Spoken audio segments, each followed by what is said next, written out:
بسم اللہ الرحمن الرحیم جزا اللہ عنا سیدنا و مولانا محمد اما ہوا اہلہ رب اشرح لی صدری ویسر لی امری واحلل عقدۃ من لسانی یفقہوا قولی یا مقلب القلوب ثبت قلبی علی دینک۔ تزکیہ سیریز میں اس بارے میں ہم شکر کے موضوع کو دیکھیں گے، یعنی بنیادی طور پر اس میں 2-3 چیزیں ہیں جو بظاہر ہمیں الگ دکھتی ہیں، لیکن وہ ایک ہی چیز کی مختلف کیفیات ہیں: شکر، ذکر اور نماز۔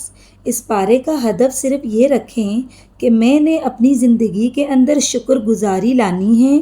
شکر کس کو کہتے ہیں؟ شکر کیا ہے کہ اللہ تعالیٰ کی نعمتوں کے اعتراف کا نام جب دل میں آتا ہے تو دل کا شکر بن جاتا ہے، جب زبان پر آتا ہے تو زبان کا شکر بن جاتا ہے، اور جب ان نعمتوں کو اللہ کی رضا میں استعمال کرتے ہیں تو اعضاء کا شکر بن جاتا ہے۔ اس پارے کی پہلی ہی آیت یعنی سورۃ العنکبوت کی آیت نمبر 45 میں آیا ہے۔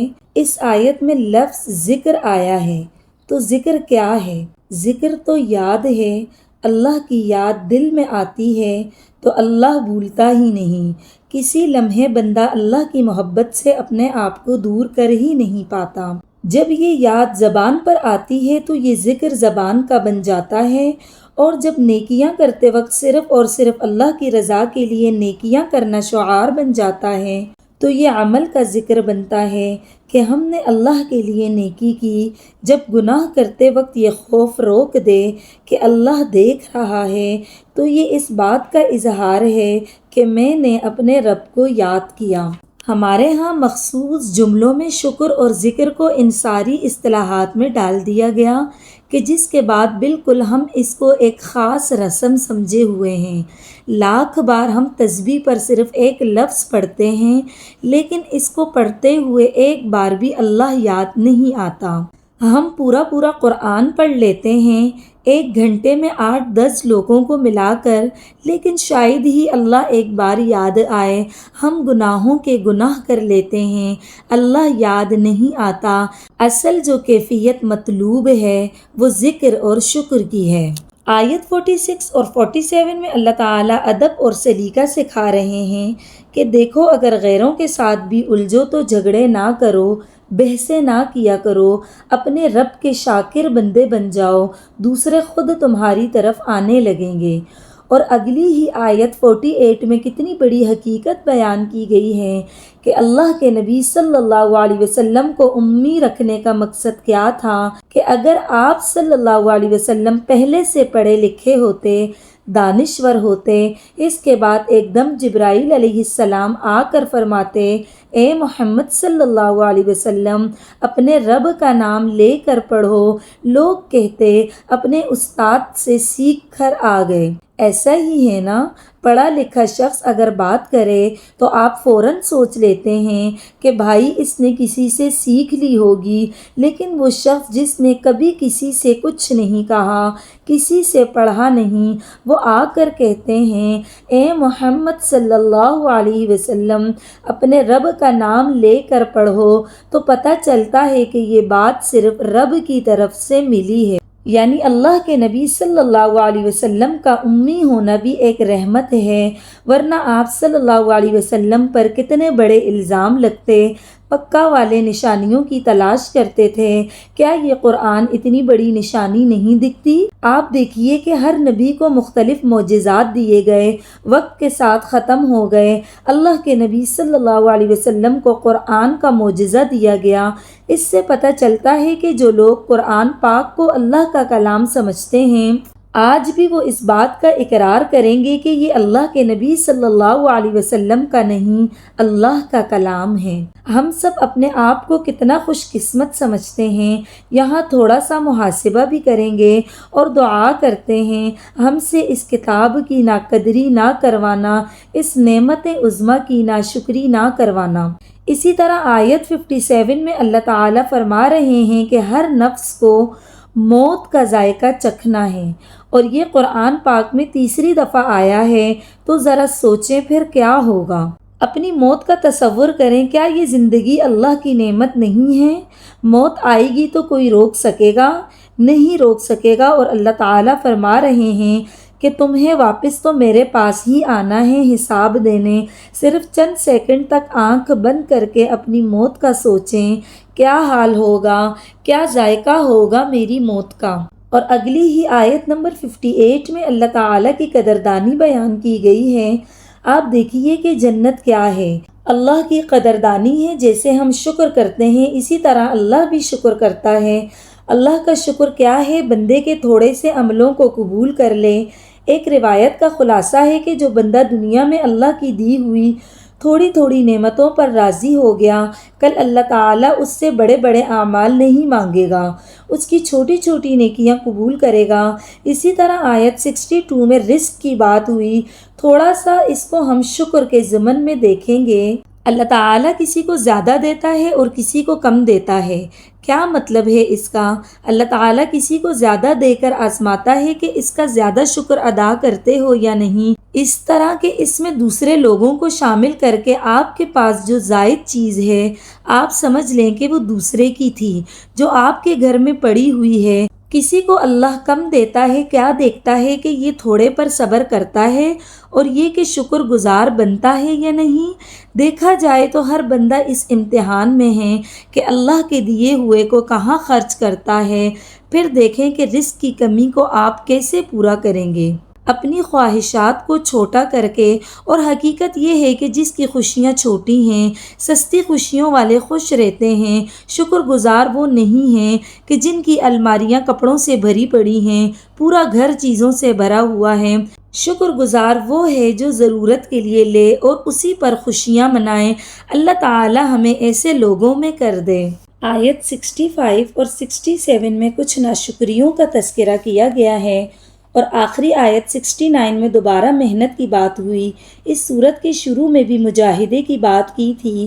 ہوتا یہ ہے کہ ہم اللہ کے راستے میں جتنی مشکلیں سہتے ہیں یا اللہ کے نام پر کوئی کام کرتے ہیں، وہ ہمارے نام پر درج ہو جاتا ہے۔ ہم کچھ کرتے نہیں، لیکن جب اپنا اکاؤنٹ دیکھتے ہیں تو کہتے ہیں الحمدللہ بہت جمع ہو گیا۔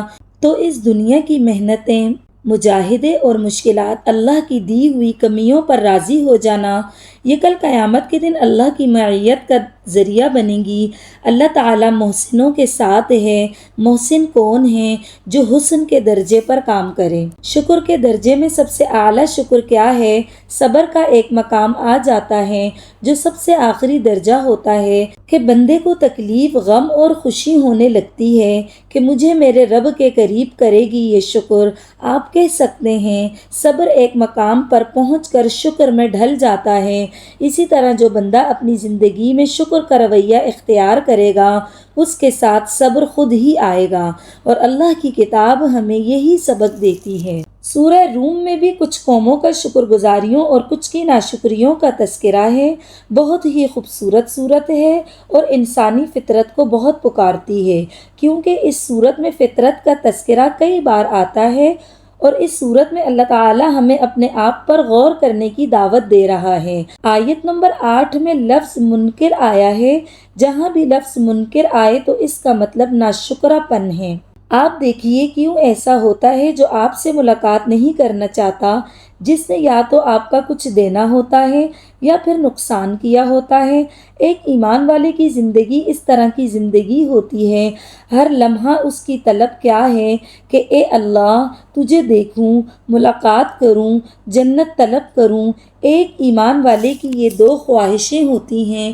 اس لیے مومن کی روح جب جسم سے نکلتی ہے تو اس کو اتنی خوشی ہوتی ہے، اچھلتی ہوئی باہر آ جاتی ہے، کیونکہ اس نے اپنے حصے کا کام کیا ہوتا ہے۔ اس کو پتا ہے کہ جو کام اللہ نے کہے تھے میں نے کر لیے۔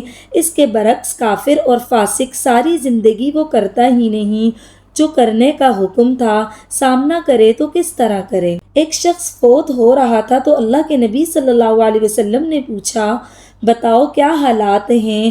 اس نے کہا اللہ کے نبی، ایک طرف تو اللہ کی رحمت کی بڑی امید لگی ہوئی ہے کہ اللہ ضرور جنت دے دے گا، دوسری طرف اپنے گناہوں کا خوف رہتا ہے۔ اللہ کے نبی صلی اللہ علیہ وسلم نے فرمایا یہ ایمان ہے۔ اس حالت میں بندہ اللہ سے چیز کی امید رکھتا ہے، اللہ تعالیٰ اس کی امید کو پورا کرتا ہے، اور جس چیز سے ڈرتا ہے اس سے محفوظ رکھتا ہے۔ ایمان خوف اور امید کے بیچ کی چیز ہے۔ اللہ تعالیٰ سے دعا ہے کہ ہم اللہ تعالیٰ سے ملاقات کی تیاری کرنے والے بن جائیں۔ آیت 39 میں ترتیب کے اعتبار سے آخری بار سود کی بات ہوئی ہے، اور اگر آپ دیکھیں تو پہلے نزول میں یہ آیتیں تھیں۔ یہاں اللہ تعالیٰ نے بہت ہی باریک نقطہ ہمیں سمجھایا کہ جب بھی انسان کسی معاملے کو سود کے ساتھ کرتا ہے، بظاہر وہ یہ سوچ رہا ہوتا ہے کہ اس سے مجھے فائدہ ہوگا، آمدنی بڑھے گی، اصل میں نہیں بڑھتی۔ ہم تھوڑا سا سود کے معاملے کو شکر اور ناشکری کے تناظر میں دیکھیں گے۔ اللہ تعالیٰ نے کچھ کو مال دیا، کچھ کو آسائشیں دی، کچھ کو سہولتیں دی، کچھ کو دنیا میں کچھ بھی نہیں دیا۔ حکمت کیا تھی؟ جس کو کچھ نہیں ملا اس کو کچھ اور مل گیا۔ اس کے برعکس سود کے پیچھے جو پالیسی چلتی ہے وہ یہ ہے کہ اور مال کو کھینچ لو، سود در سود۔ یہاں اپنے لیے دعا کرتے ہیں کہ یا اللہ مجھے شاکر بنا دے۔ ہر نعمت اللہ کا تحفہ ہے اور اس کا اچھا استعمال شکر گزاری ہے۔ اسی طرح آیت 47 سے اگلی چند آیات میں قوموں کی ناشکری کا تذکرہ ہے اور ساتھ ہی اللہ تعالیٰ کی نعمتوں کا ذکر ہے۔ اہل علم کہتے ہیں کہ منافق کی مثال اس گدھے کی سی ہے جس کو یہ نہیں پتہ کہ میرے اوپر مالک نے جو بوجھ لادا ہے وہ مجھ سے خوش ہو کے لادا ہے یا ناراض ہو کر لادا ہے۔ مطلب کیا ہے؟ خوشی آتی ہے تو نہیں سمجھتا کہ اللہ نے خوشی کیوں دی، اور غم آتا ہے تو نہیں جانتا کہ اللہ تعالیٰ نے یہ غم کیوں دیا۔ تو ہمیں اس قول زریں کی روشنی میں اپنا جائزہ لینا ہے، کیا خوشیوں میں شکر اور غم میں صبر کرتا ہوں یا نہیں؟ ایک ایک رشتے میں آپ خود کو تول لیں، انشاءاللہ محسوس ہو جائے گا کہ ہم کہاں کھڑے ہیں۔ آپ دیکھیں گے کہ جتنا شکر زندگی میں آئے گا اتنی ہی زندگی میں مٹھاس آ جائے گی، زندگی میٹھی ہو جائے گی۔ ایسے لوگ خوش رہتے بھی ہیں اور خوش رکھتے بھی ہیں، اور ناشکرے لوگ بغیر چینی کے کڑوی کافی کی طرح ہو جاتے ہیں۔ ان سے لوگ دور بھاگنے لگتے ہیں، وہ سوچتے ہیں کہ ہمارا بھی موڈ خراب کریں گے۔ دوسرا، ہم اپنا یہ جائزہ بھی لے سکتے ہیں کہ ہماری موجودگی میں دوسرے لوگ خود کو غیر مطمئن تو محسوس نہیں کرتے۔ کچھ لوگ ہر وقت شکوے شکایت کرتے رہتے ہیں، یعنی ناشکری اور شکوے ساتھ ساتھ کرتے ہیں، اور ایسا لگتا ہے کہ ہمارا کلچر ہی شکووں والا بن گیا ہے۔ اللہ تعالیٰ سے دعا ہے کہ اللہ تعالیٰ ہم سب کو شکر گزار بنا دے، آمین۔